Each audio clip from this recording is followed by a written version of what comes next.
If you're new to this webinar, thank you for attending our second one. Our first one was on blog and op-ed writing 101. This one is more around crafting effective messaging for advocacy.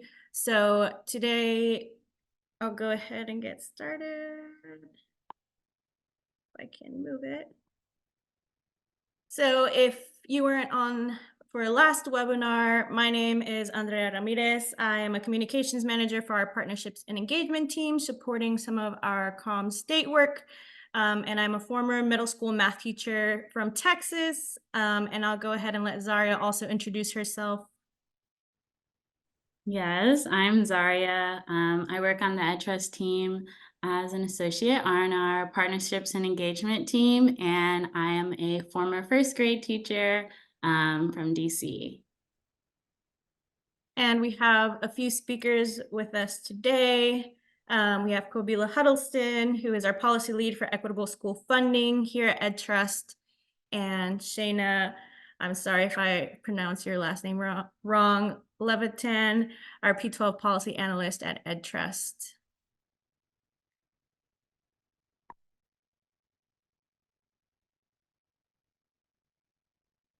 So our goals for all these meetings is really to help build up your skills as an educator, but also as an advocate for education. Andrea talked a little bit about our first meeting, but the goals for this series is to help build up your skills, just to have a toolkit, so how you could advocate for your students who you teach, and to connect you with a community of like-minded educators, serve as a resource for you all when you need more information, and just to help build up your confidence and be there as a support system for you. If you want to send over things for us to review, or just need a thought partner. So our norms for this meeting is to assume the best intentions, keep an open mind, be as present as possible, speak your truth, listen to understand, and focus on solutions. But we also wanted to open it up this time. If you feel that there is anything missing from these, please feel free to put them in the chat and we can also add them.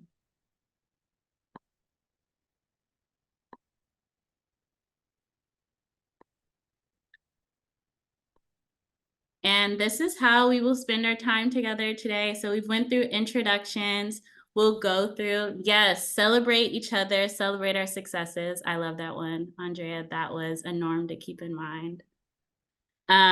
We'll go through the elements of an effective message. We'll talk about targeted advocacy and who your target should be. We'll go through the ARE case making deck with Shayna.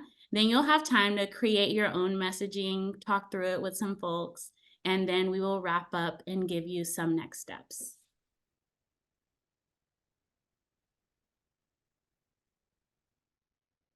So basically, when you're crafting effective messaging, you want to make sure you have these three elements to make sure that it is effective in reaching your audience and moving them to action. So the first one is knowing your audience. Second one, making an emotional connection. And the third one is to just make sure that you keep your messages simple and easy for people to understand, especially depending on who your audience is. So knowing your audience, that's super crucial and probably the first step, just because in order to know how to craft your message, you have to know who you're speaking to. So whether that's you wanting to reach policymakers, is it your district leaders that you're trying to get a hold of? Is it, just advocates and a general audience you're trying to move? Is it parents and families you're trying to sway?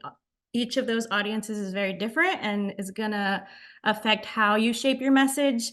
What publication or platform does your audience read or use? If you're trying to reach someone through a writing piece, that's more likely like a publication that you're trying to reach your audience through, whether that's Education Week or another local outlet that's in your district. If it's social media, you're trying to reach an audience, a broader audience, that could also be a platform that you use.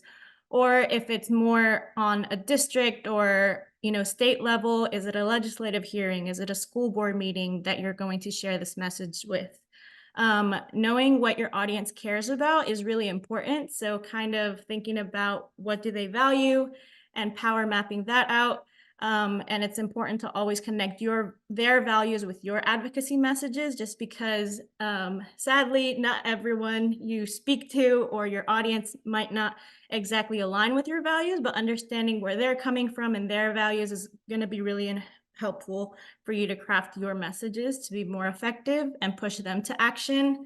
That emotional connection piece is super important. A lot of you are educators, so it's not just using numbers and statistics and data to kind of prove your point, although that's important and needed, but also making sure that there's a story behind it and making people care. So using real stories about the children that we serve and highlighting the urgency, telling your personal story. A lot of you might be both parents and educators, and that's really important too. So just making sure that whatever message you're putting out there, that there's a story and an emotional connection to it, and is going to also kind of sway your audience. And then the last thing is just make sure that your message is simple. A lot of times we like to go on tangents or, long tirades about things, but just making sure that your message is clear, it's simple, it's short, it's easy to remember. That's going to really pack a punch and make people remember. And just remember to avoid using jargon. As teachers, we like to throw around acronyms, and just use education terms that other audiences might not really understand. Like if you're trying to convince a parent to support, restorative practices on your campus, a lot of them might not know what that exactly is. So just making sure that the language that you're using makes sense and that it's asset based. And what that means is just using student first language. We don't want to use harmful language such as disabled students. We want to do people first language, students with disabilities. So just keeping those three things in mind. If you have these three elements in your messaging, that'll make for a more effective message and push people to action. And this is just a visual I just want to touch on really quick. Shayna will get into this more later. So today, the whole point of today is having you leave today with your own key messages, ready to take action and share those with the audience. And today's tool that we're going to show you is something called a messaging triangle. This is just one tool that we use, but it's not the only tool that is out there to share advocacy messages, but we like this visual just because it's quick and easy. You have your core message in the middle, what your value and belief is, and then you're supporting three key messages that support it. And Shayna will touch on it a little bit more and kind of guide you through how to craft these key messages. But for now, we want to share with you what that looks like, and kind of have this as a tool that you could think through what message and value you want to craft. So you're probably thinking, when am I even going to use these messages? Why does it matter? If you have something to say or have a topic that you're really passionate about, there's so many opportunities out there. And these are just a few, and Zaria is going to talk through some of these right now. Yeah, so we went through blogs and op-eds for an hour last time, but those are not the only avenues you could use to have an impact. So, you could do emails, social media, media interviews, and it's important to identify the one that works best for you and the message you're trying to get across. But it's also important to identify who it is that needs to hear your message. So, to be an effective advocate, you have to know who to advocate to in crafting an effective message. And Andrea touched on that. That's pretty much the first step. Even if you're not crafting message to speak at a school board or for testimony, you may have a call to action in your op-ed or blog that needs to be directed towards the right audience. So this is just one example of trying to distinguish between targeted advocacy for your school board or district administration, but I want to note like it can go far above that, and your advocacy target might be your state legislative offices or your state board of ed. So, when trying to distinguish between school board or district admin, the school board is the body that governs, and then your administration manages. So, if you wanted to advocate around policymaking or budget, you might direct your target towards the school board. Rather, if your concern is more so towards practice and procedure or how IEP implementation is happening or parent family engagement, your target might be the district administration. So we are going to give this a try with an example. So I will review like what the policy is, and then in the chat, you can say like if the target would be the school board or the district administration. So this is a mock example policy. In this policy, there's a section on Walnut Hills High School that says, any student who passes the college preparatory test shall be admitted to the college preparatory program on application for enrollment. If you don't believe that a test score is the best way to admit students, you should take your proposal outlining different admission to the school board or district administration. And I will give you a minute to read and think it over. Okay, so Ryan says, and I hope I'm saying your name right, district admin.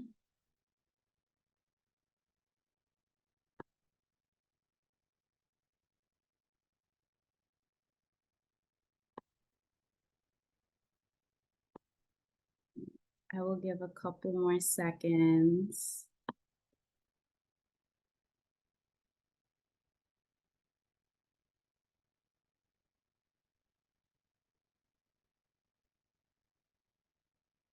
Okay, I will go ahead and say the answer. So the school board actually has the power to change this policy. However, you notice that the policy does not state the score needed to pass. So if your concern was that the cutoff score was too high, then you would advocate change to the district administration because that's more of a managing problem.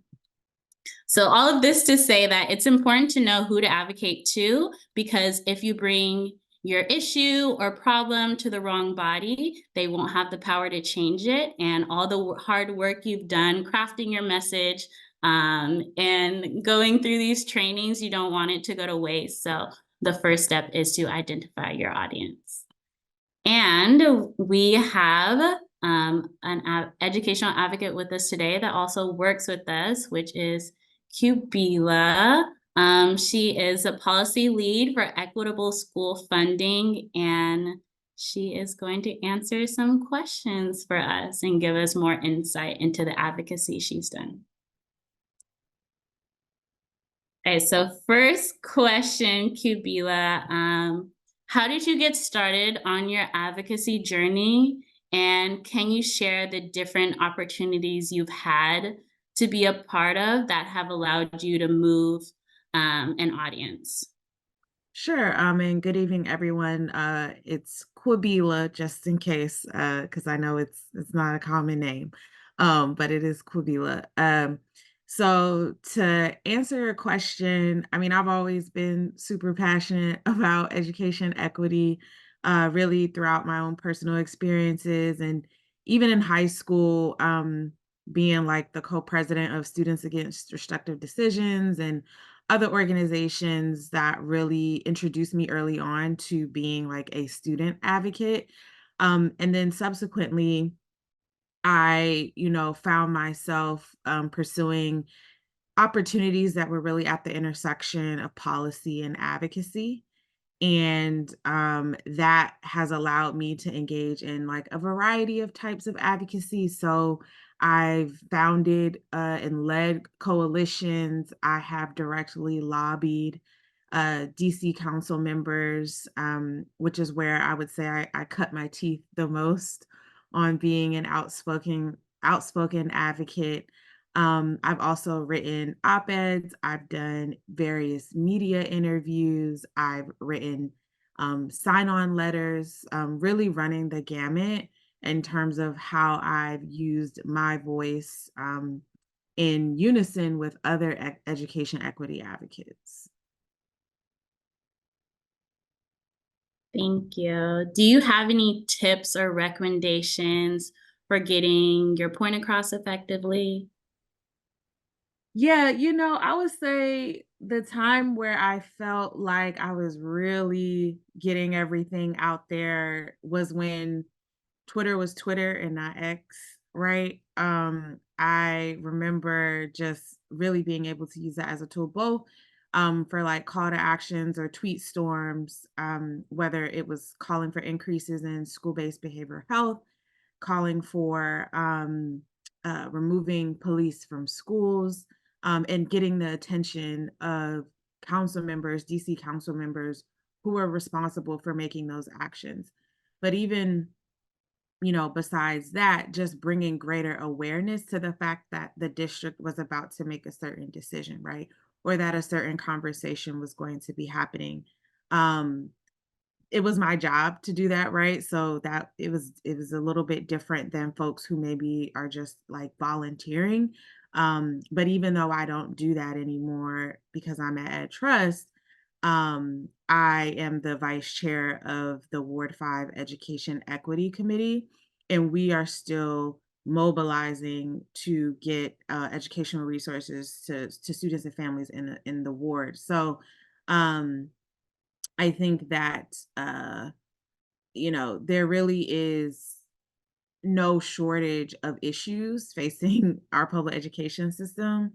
And I think just identifying what you feel most comfortable advocating for and saying is a great place to start. And then looking to like your colleagues and your peers for strategies that you've seen them engage in and seeing whether or not those work for you.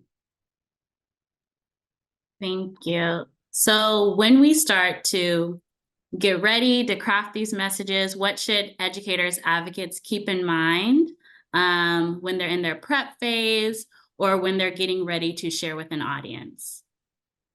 Yeah, I mean, you need to firstly have a clear and unified message because your policymakers or whoever your audience is, but let's just say it's a policymaker, and that could be a state legislator, a governor, a mayor, a school board member, etc. They are being bombarded with tons of information, right? Some fact, some fiction. And if you want to be particularly effective in getting what you want, you need to have the same message over and over again. Because the worst thing is for you to be part of a coalition that's telling, a committee chair, we need 100 million more in the budget for school-based behavioral health. And then this other coalition who you are aligned with is coming in and saying, no, we need 300 million. It just makes it difficult for a policymaker to want to be a champion of something if they feel like the advocates aren't even on the same page about what they want. And that's going to vary by jurisdiction, right? Whether you're at the state level, federal level, local level, that will vary. But generally speaking, we have to remember that these people are making like very important decisions in a quick amount of time, and everybody wants something from them. So the more you can be simplified in your message and unified in your message, the better. I also think just having the right people message is also another important thing. So um, you want to make sure that there's diversity in who's represented in your spokesperson. So you want students, you want educators, you want family members, and particularly those who are the most marginalized, right? Um, I think that sometimes it can be intimidating for people who maybe are not used to speaking up to be part of some of these like movements, but it is really important for their voices to be heard. And then on the flip side of that, I would say knowing what that person you're trying to influence is moved by. So, for example, in DC, the chairman of the DC Council, he's not really moved by personal stories. He's moved by what do we already know about what has been spent, and also like what have we gotten so far with the investments that we've made. So if you come in there and you start talking about this experience, that experience, like he's not going to cut you off, but he's not going to be compelled to do anything about it, right? Versus there are other council members who care deeply about that personal impact and that personal story, and that will move them, right? They may be, it's not that they don't care about the funding or the finances of it all, but that's not going to be what hooks and reels them in. What hooks and reels them in is explaining how teachers are pretty much at their wits' end because there aren't enough behavioral health supports in the school, right? And then what does that mean for the educators and the workforce and retention and attrition? Like, so you got to study your people, so you know what to tell them, and diversify your message. So I would say those are the like key things you should do. Thank you. Thank you for taking the time out of your busy day. We appreciate you very much. I apologize for mispronouncing your name. Charge it to my head and not my heart. Yeah. Uh, Mhm. but if you have any questions for her, please put them in the chat. And we are going to move to how you can start creating your effective messaging. Great. Hi, everyone, and thanks for sharing your evening with me tonight. As Andrea mentioned, my name is Shayna Levitan, and I'm a policy analyst here at EdTrust. And I'm really excited to share with you a tool that kind of helps begin craft these messages unique to your context and what you're experiencing in school. And it's a tool that comes out of the Alliance for Resource Equity, which has a whole framework and toolkit, and we're not going to have nearly enough time to go through all of the pieces. We're just going to touch on this last piece in this roadmap of make the case. But real quick, I'll just voice over that this is based on a framework, as I mentioned, about 10 dimensions of resource equity. So it aims to broaden the conversation from not only how much money a district or a school has available, but also like how is it being used, and within and across schools, how is it being allocated and for what. And then there's a diagnostic and a guidebook. There's a tool actually exactly breaking down what Zaria explained about knowing who your audience is. So for each dimension of equity, which ranges from teacher quality and diversity to positive and inviting school climate to empowering rigorous content, there's kind of like a cheat sheet of who you should go to for what and who has the authority for what. And then we're going to spend some time this evening looking at the case-making decks, all about crafting an effective message. So thank you for, yes. And so we have a website, and Zaria just put it in the chat. And so I invite you to check out those other resources. These case-making decks that we'll dig into in a moment are kind of predicated on the idea that your voice is important inherently, and a really important and necessary part of the conversations that need to happen to advance equity in our schools. And so these tools are just like there to help package your expertise and your experience and your perspective into that message that will resonate with whoever you need to advocate to and craft a call to action for what you want to see changed in your system. And so the goal again is just to avoid the left-hand side of the screen. Michael Scott saying sometimes I'll just start a sentence and I don't even know where it's going. And really to think about the other side of the slide, which is that you've got everything under control. So if you're Quabila in that instance and you're talking with different council members and you're noticing that maybe someone isn't reacting as you thought they might to a moving personal story, no worries. You could pivot. You're ready to shift to something else that might resonate with that council member differently or more. And then if you're interacting with a different audience, pretend another teacher, you're able to, have another message triangle that appeals to some of the things that they may resonate with as well. And so Andrea put this slide up before, but it's really breaking down your message into 3 component parts that all kind of lead back to your core message, or I like to think of it as your North Star. So at the end of the day, what is it that you have kind of core to who you or where you want your advocacy to go, and the values that you're hoping to represent? So this just a few quick fast facts about the message triangle. It's also predicated on the idea that it's just like easier for most folks to visualize an image than to memorize a lot of words. So always think back of that triangle shape. And I guess it was created specifically for social change and advocacy messages, as like a structure and a frame to think about how we can craft and be effective communicators.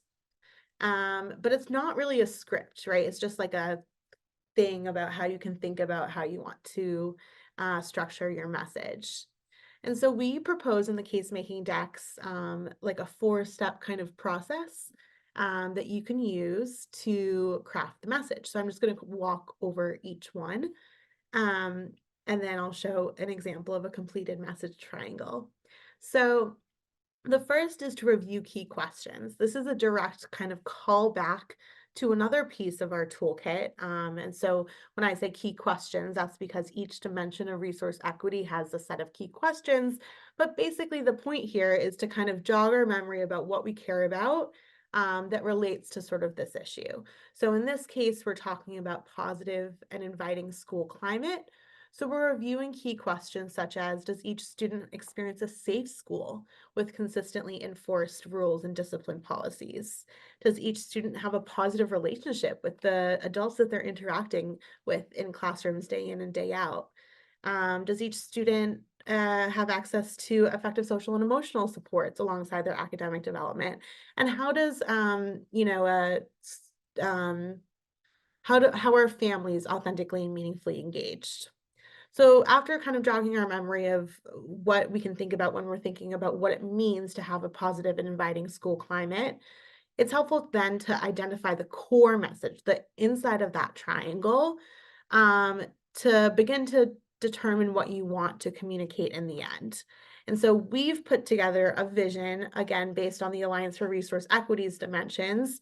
And so we invite you to tweak this or change it completely if it doesn't resonate.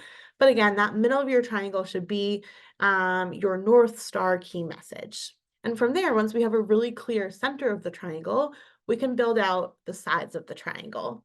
And so in the next slide, which I don't go to just yet, but I'll break down what each key message can do and the different ways that they can kind of work together to then inform your overall message.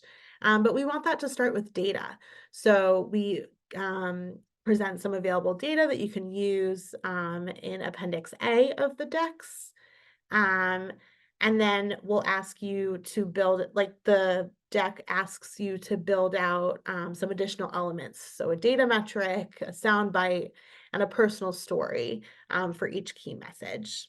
And that last key message is actually kind of like based in the idea that it should be a call to action. So what is it that you're asking and what will prompt them to act? And so what is the most immediate next step? And then how could you potentially measure impact? And what ultimately do you want your audience to do? So on the next slide, I just break down those 2 next steps, or so of the 4-step process, those last 2 steps, just to get a little bit more tangible here. So again, we want to start by looking at data. And so these decks present suggested metrics in the appendix to help answer a key question. I like to think of this as like really just like validating what you may or may not be experiencing in your in your school building. So this can help solidify and kind of create a data metric or validate what you might be seeing playing out with data from from publicly available sources. And so for this instance, we can look at the number of suspended or expelled students by school poverty status, or the percentage of students of color or percentage of students of color at each building, and the suspension and expulsion rates of that building. If we're interested in looking at that first key question, does a student experience a safe school with consistently enforced rules and discipline policies? So just an example of what this appendix looks like. Again, we're not going to go through each thing here, but it gives just really specific ways that you could potentially look up some of these statistics for your district. So let's pretend we did that. And now we need to make sense of this, right? So let's suppose that we learn that Black students in your district and students from low-income backgrounds are suspended and expelled at significantly higher rates than their white and more affluent peers. And you decide that this is, validates what you might have thought could be occurring, and so you want to build a message around this. So you've validated this and you're ready to go on to the next step to form your key messages. So the third step of forming key messages is that you want to solidify them. And so the first key message, the first side, is identifying the issue. What is the issue that you are trying to solve for? So for example, in this scenario, schools with more students of color and students from low-income backgrounds are suspended and expelled at higher rates than their white, more affluent peers at schools. And then the second key message explains why this matters. Why do you care about this in the first place? And so you can point to research of the impact of stringent discipline policies and how they result in missed learning opportunities and harm students' sense of belonging in school. And then the third and final key message is that call to action for your district leaders. Then lastly, the last step is to add those additional elements that I was talking about before. So for each key message, including a data metric, a punchy sound bite. So that's something that could be used well in an interview that's pretty short and catchy. And then a powerful narrative, story, or experience. Again, this is so that you have at the ready what you need when you're in that scenario. So Kwabila, again, was talking about using different tactics for different council members. And so having all of those prepared will really set you up for success with your message triangle and to keep practicing it. And so this is an example of what it might look like once you've built it out. And so this is your roadmap that you can practice with. And so this is included in the case-making decks for each dimension. And then it provides just a quick checklist of what the message triangle should do and make sure that you've hit all the bases. So it calls back to some of the messaging principles that Andrea was talking about before. So aligning with the shared values of your audience, defining your impact, again, asset framing the issue, which is using student first language, and also I'm kind of putting the onus on the systems, not the students, for improvement, and highlight the benefits and include a call to action. So just helpful reminders as you've, nearing the end of completing your triangle, you just have that as a checklist to refer against. If you go on to the next slide, I think we are going to give this a shot and see what happens when we begin to craft our own messaging.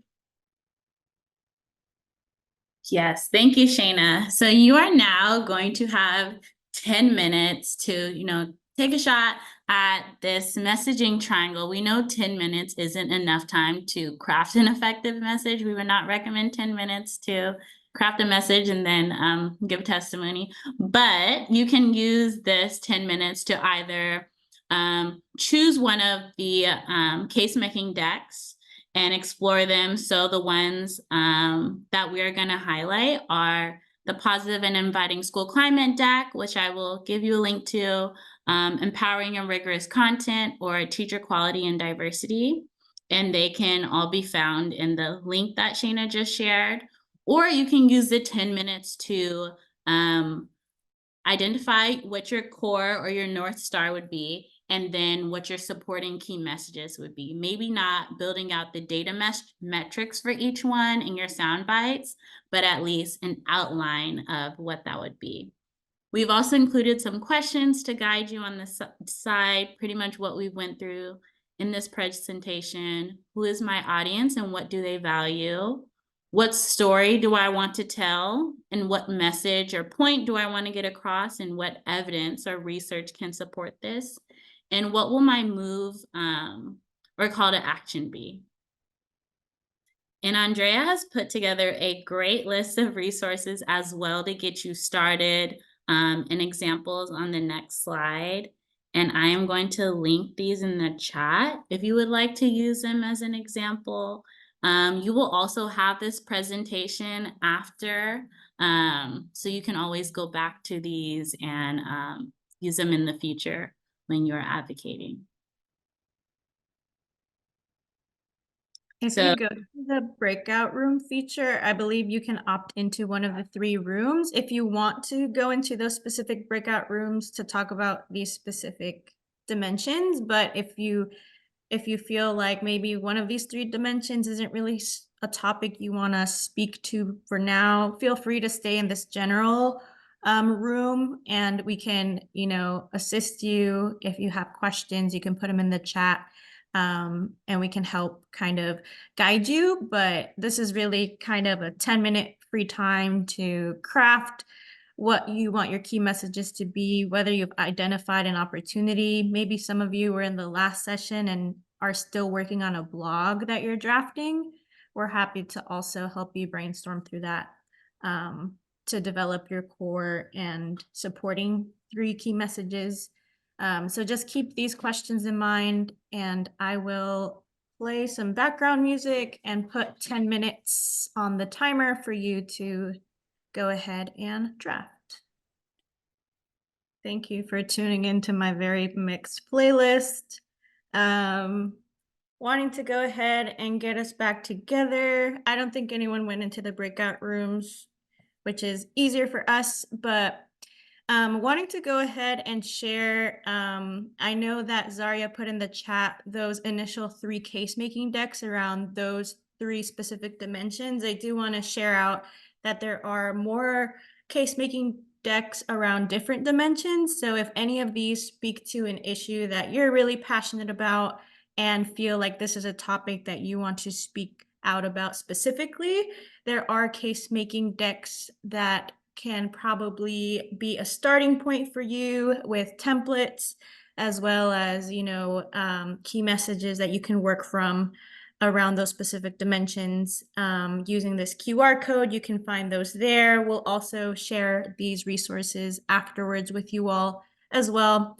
But want to see if there is any one brave soul who can either share the progress that they've made, or maybe you just came up with like a concrete specific core message or topic that you hope to speak out about in some capacity sometime soon. So wanting to see if there's anyone who would like to share. It's still showing the timer, Andrea, also. Oh, it is? Yeah. Oh, shoot.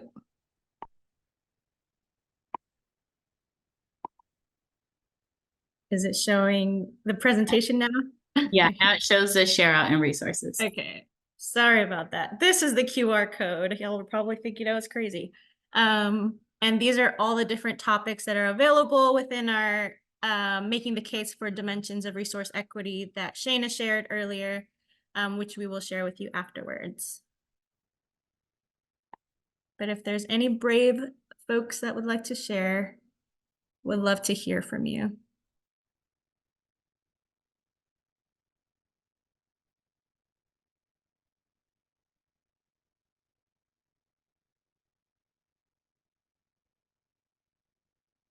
I can go very quickly.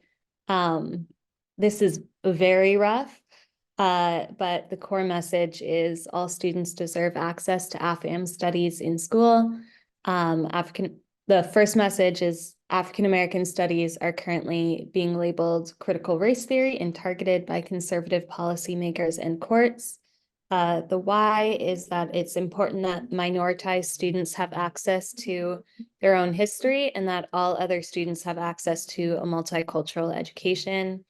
And the ask is that all states should adopt and expand standards regarding AFAM studies at all grade bands.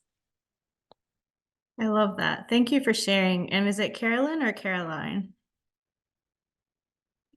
Caroline. Caroline. Thank you, Caroline. Yeah. Appreciate it. Is there anyone else who would like to share theirs as well?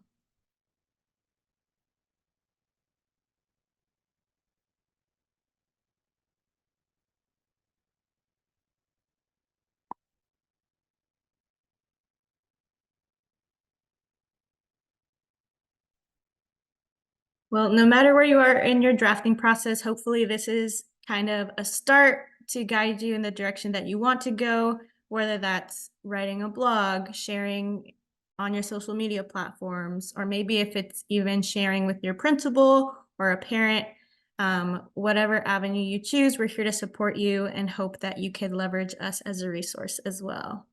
I do want to wrap up in next steps just because we're coming close on time.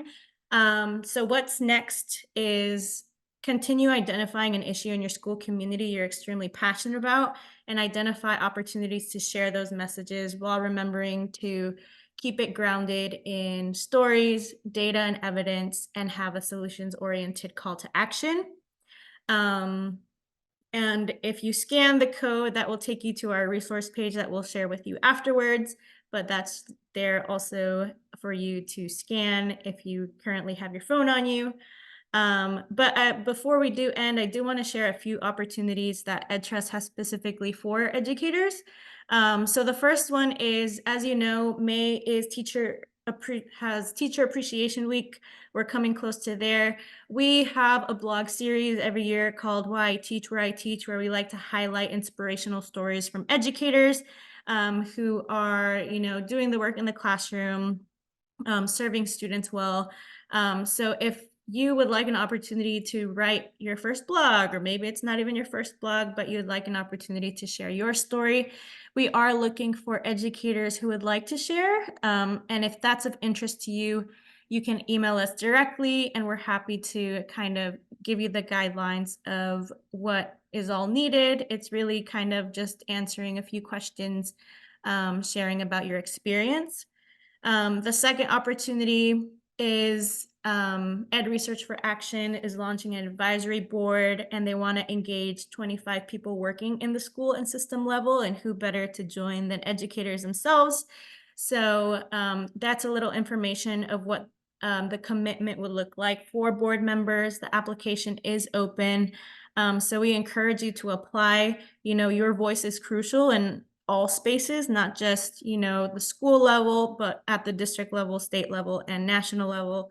And research should be guided by the voices that are directly impacted, which is students and you all. So please take advantage of that opportunity if that's something of interest.